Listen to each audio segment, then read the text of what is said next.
Hello বন্ধুরা, আপনারা দেখছেন সৃজনের রান্নাঘর। সৃজনের রান্নাঘর চ্যানেলে আপনাদের সবাইকে স্বাগত জানাই। আজকে আমাদের রেসিপি চানা মশলা।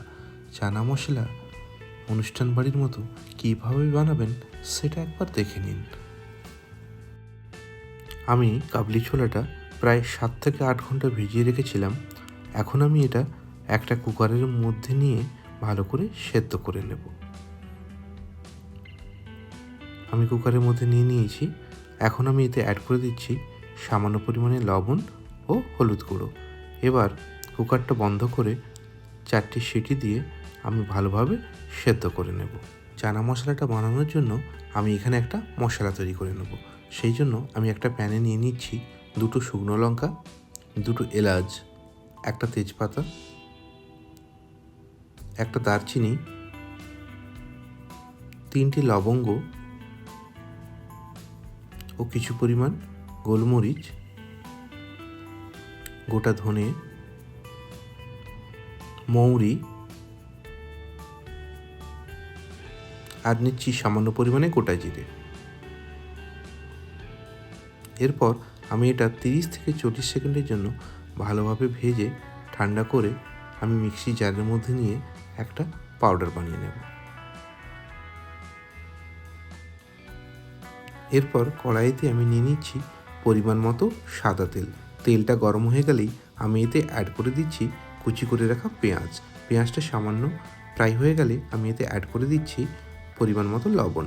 লবণটা দিয়ে আমি এটা ভালোভাবে নাড়াচাড়া করে নেব। এরপর আমি এতে অ্যাড করে দিচ্ছি থেঁতো করে রাখা আদা ও রসুন। আদা রসুনটা দিয়ে আমি এটা আরও 1 মিনিট ভালোভাবে ভেজে নেব, যাতে করে আদা রসুনের কাঁচা গন্ধটা একেবারেই চলে যায়। এরপর আমি এতে অ্যাড করে দিচ্ছি লাল লঙ্কার গুঁড়ো, হলুদ গুঁড়ো আর কাশ্মীরি লাল লঙ্কার গুঁড়ো।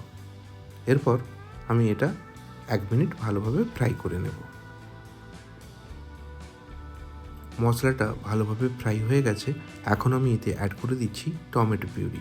টমেটো পিউরি অ্যাড করে আমি এটা ভালোভাবে কষিয়ে নেব। মশলাটা ভালোভাবে কষানো হয়ে গেছে। এখন আমি এতে অ্যাড করে দিচ্ছি সেদ্ধ করে রাখা কাবলি ছোলা। এরপর আমি এটা ভালোভাবে মশলার সাথে মিশিয়ে নেব।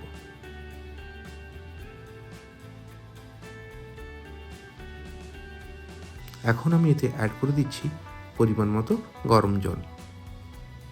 এরপর এটা আমি আরও একবার ভালোভাবে নাড়াচাড়া করে নেব।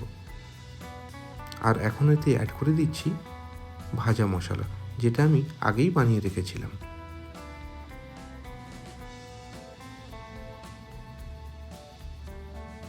এরপর সব কিছু একবার ভালো করে নাড়াচাড়া করে নেব।